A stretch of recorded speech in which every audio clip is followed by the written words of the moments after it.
Hey folks, this is Kelani. A week has gone by for classic World of Warcraft and I don't know about you, but I'm actually really surprised about how much has been going on. The game seems to be far more popular than Blizzard could have ever hoped for, and they're working on the whole server population crazy queue times thing in a few different ways. The latest offer on the table is a free character transfer of the high population realms.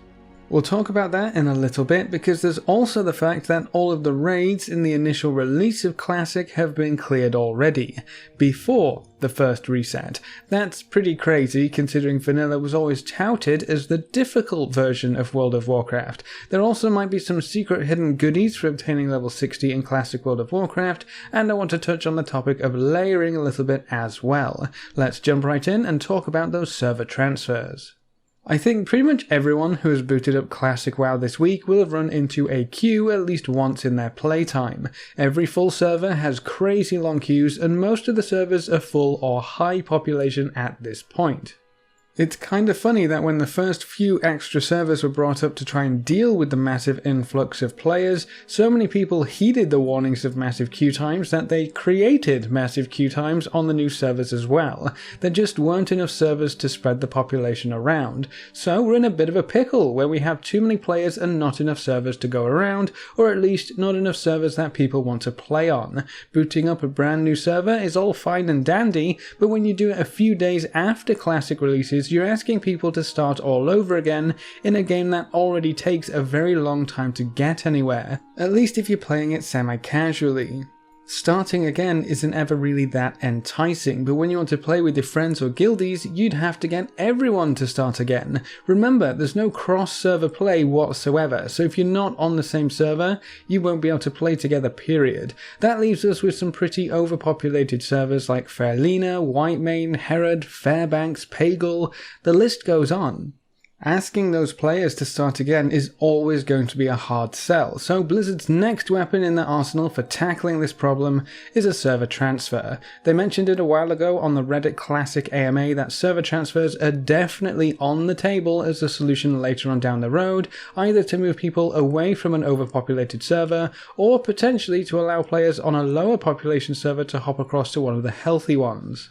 That last one is very much a later on down the road kind of deal though. I don't think they would allow people to move to a more populated server until the hype of Classic dies down, which could take quite a while by the looks of things. But the very first free character transfers from the overpopulated realms to some lower populated or even brand new servers will become available very soon. We were waiting a little bit on some more specific details, but right now we have a little table of servers that you can transfer from and where you can transfer to. This is still the initial block of information we have, so this could change going forward, including more transfers or more server options, but for now we have the following options. Anyone playing on Aragal will be able to transfer over to Fell Striker. Players on Fairlina and Stalag will be able to transfer to a new server called Heartseeker. Players on Herod and Skeram can transfer to Earth Fury, another new realm. Incendius and Thalnos players can move over to Netherwind. Fairbanks and Whitemane players can move to a new realm called Arcanite Reaper. Bigglesworth can hop over to Anathema. Pagel to Windseeker, and finally Grobulus to Deviate Delight. So that's a total of 3 new realms to help spread out the population a little bit more, and all 3 of those realms are tied to some of the highest population realms we have in Classic right now. The cool thing about those new realms is that for the very first day, it will only allow players to transfer characters there. Character creation will be locked entirely for that first day, which gives transferred players a chance to settle in a bit, but also increases the chances of getting your name on the new server.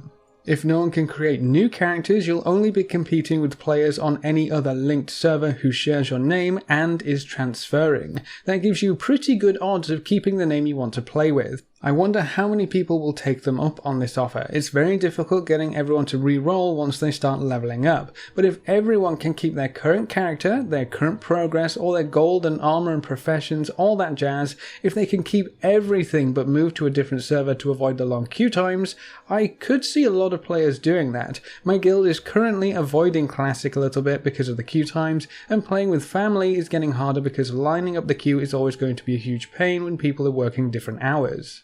So I might actually talk things over with people in my circle to see if we want to make Heartseeker our new home instead of Fairlina. It's a pretty cool name at least.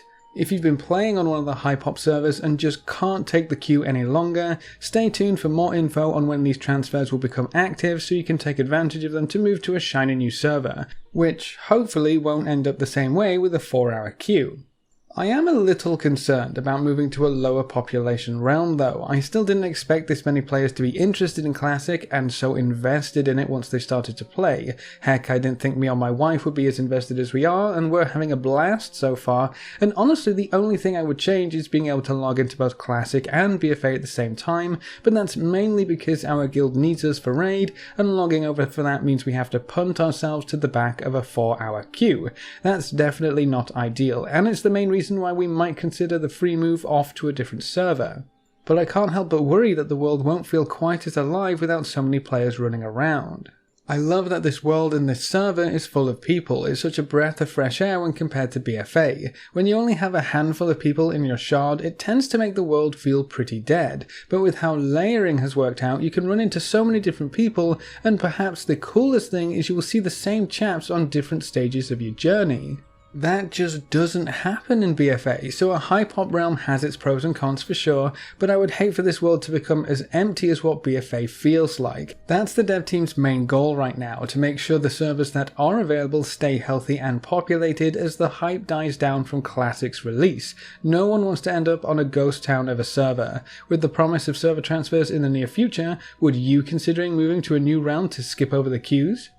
Now, in other news, I guess the old tale of vanilla being the harder version of World of Warcraft might not stand against the test of time. A guild called Apes has managed to take down the entire Molten Core, and they actually did it a few days ago. This wasn't like a super close just before reset kind of kill. They wandered in there with a raid of 40 characters, some not even max level yet, with quests in greens, blues, maybe a purple or two between them, and they one-shot Ragnaros. That's kind of insane. This was supposed to last a few weeks according to some vanilla enthusiasts. Leveling to 60 will take a few weeks, killing Rag will take weeks after that. Vanilla is hardcore, only the dedicated will enter Molten Core.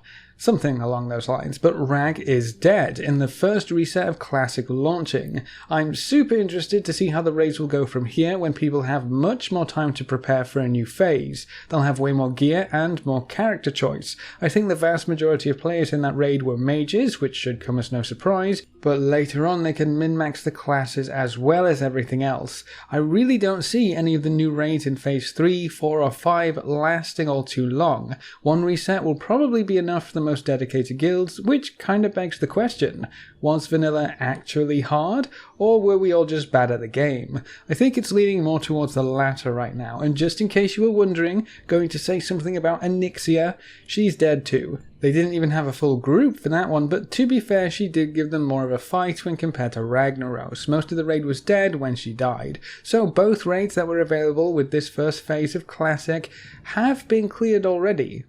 The raids aren't the only thing that happened quite quickly either. The world first level 60 didn't take the week or more that some players were assuming. The world first level 60 dinged after 3 days and 7 hours of playtime if what I read is correct. That's incredible. Of course, it was a mage and they were AoE farming as much as they possibly could, but it's still very fast leveling time. From watching several streams, it seems like the majority of players definitely aren't there just yet, but within the next week we should see a lot more level 60s running around. That's the typical time to level, I would say, 1 to 2 weeks. Though with how efficient a mage AoE farming can be, I think we'll be seeing more mages than anything else for quite a while. I see more and more mages trying to AoE farm any mob they can get their hands on. It's definitely a craze that has blown up. I guess everyone wants to be like the world first level 60. I wonder if the same leveling route and plan could have worked as well in a true version of vanilla though.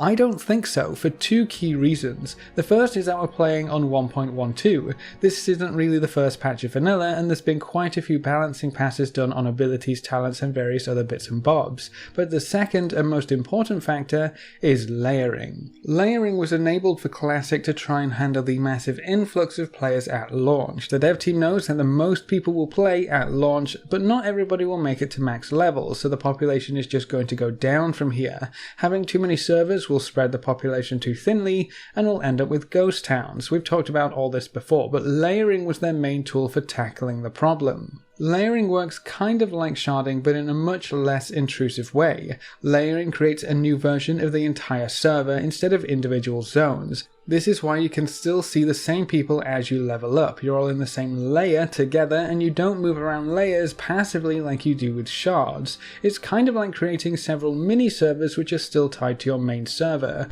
This is relevant to leveling because you can hop across different layers if you want to. You just need to join a group whose leader is in a different layer. This allows you to do all sorts of things you couldn't previously do in vanilla and that you won't be able to do after a few weeks. Layering isn't here to stay. It was only implemented for launch to keep things running as smoothly as possible. It will get turned off, and when it does, I don't think anyone anywhere will be able to beat the leveling speed that we've seen in the first week. Swapping layers can be used to collect quest items faster or to skip over the respawn rate of monsters entirely. If you have loyal followers on social media, YouTube, Twitch, whatever it is, who can get you into new layers every few minutes, you have an endless supply of mobs to farm. That allows you to complete quests way faster than intended, collect loot and items faster than intended, and of course gain experience faster than intended. Combine that with the awesome AoE potential of a mage and you have a recipe for endless farming. No downtime means faster progress, but it's only achievable when you abuse the layering system. I think it is a necessary system to keep the classic server stable until the population evens out a bit. It's just really interesting to me how many uses people are finding for this feature that didn't exist back in 2006.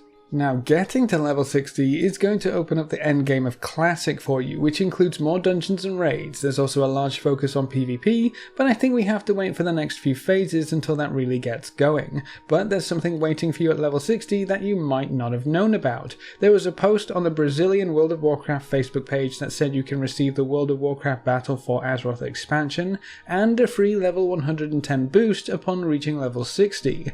That's very interesting if it's true. I say if it's true because that post was actually deleted shortly afterwards, so this could mean either they weren't supposed to say anything because the plans changed and they won't actually be offering this promotion, or they just wanted to wait to announce this properly. It's got to suck when something sneaks through the cracks early when you had a big plan to announce something cool in just a few days. So keep an eye out for any confirmation on this little snippet of info, but if this ends up happening, that means we'll be seeing some crossover awards between Classic and Retail. I think it's sneaky, but I think it's a great idea overall. Classic has for sure brought back players who wouldn't even give BFA a chance, giving them access to the latest expansion for free, and ensuring they get the boost to go along with it might just be enough incentive to get a few players to dip their feet into what World of Warcraft has become, especially when you consider that the subscription you're already paying to play for Classic WoW will get you into BFA as well. I think it's super interesting that the players who just came back for Classic and haven't tried BFA might get the same kind of initial shock that I bet a lot of BFA players had when they first booted up Classic, and I think that would be hilarious to see. But when you look towards the future, Classic does have set-in-stone content. Unless they start adding new stuff later on or moving to the Burning Crusade, there's a definite time limit on how long Classic could keep someone entertained. There's going to be space in between the phases where we'll have downtime too, so that's the perfect opportunity to check out what Retail has become. Of course, the opposite also holds true. When Retail is in a content lull, we now have Classic to fill the gap, and I strongly encourage anyone who is still on the fence about Classic to hop in and give it a go. We will have content lulls guaranteed in BFA, and Classic could be an amazing way to bridge the gap between content patches and BFA. I do wonder how far this kind of crossover award could go though. If you down Ragnaros in Classic, do you get anything special in Retail? I would certainly hope not, but I can't help but feel like Blizzard might try and slide a few carrots or treats into certain places to get more people in on the action. The free Battle for Azeroth thing is cool, but I don't know if anything else should be added that works in the same way. I would prefer the games to remain as separate as possible because you shouldn't have to do something in one version of the game to obtain something cool in the other version. The dev team has said they won't cross over things like loot and mounts, so if you get Thunder Fury in Classic, it won't suddenly appear in your bags in Retail, but I hope they keep everything else unhooked as well. But that's all I wanted to talk about in this video. What do you think of both Ragnaros and Onyxia being killed in the very first week? How about the free battle for Azeroth thing and the level 110 boost for reaching level 60 in Classic? Is that something you can get behind, interested in? What do you think? Do you think it's a waste of time because BFA isn't as enjoyable right now? Leave all your thoughts in the comments section below. A big thank you to all of our supporters over on Patreon. You can see the names floating by on screen. If you want to join the lovely guys and gals, you can find a link in the description below. Remember to leave a like just below the video before you leave. If you want to see more, make sure to subscribe. But apart from that, thanks for watching folks, good luck and have fun, and as always I will see you next time.